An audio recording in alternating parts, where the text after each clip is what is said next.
সকলকে আমার আনন্দিত জয়গুরু। ইষ্টভীতি প্রসঙ্গে শ্রী ঠাকুর কি বললেন?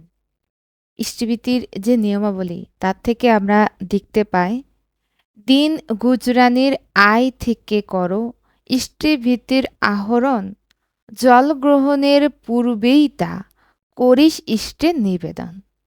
নিত্য এমনি নিয়মিত যেমন পারিস করেই যা, মাসটি যাবে শেষ হবে তুই ইষ্টস্থানে পাঠাস তা।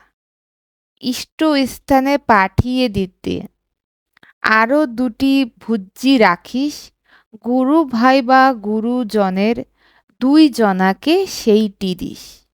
পাড়া পড়শির সেবার কাজে রাখিস কিন্তু আরও কিছু, উপযুক্ত আপদগ্রস্তে দিতেই হবে যেটুক পারো। এই সবগুলোর আচরণে ইষ্টভীতি নিখুঁত হয়। এ না করে ইষ্টভীতি জানিস কিন্তু পুণ্য নয়।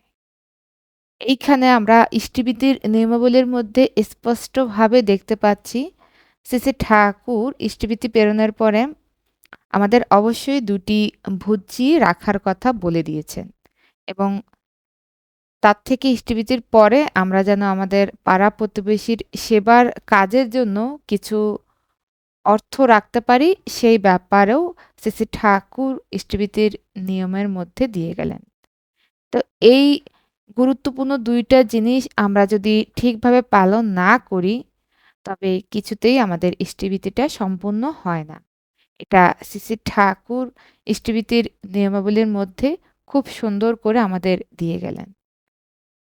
সকলকে আমার আনন্দিত জয়গুরু।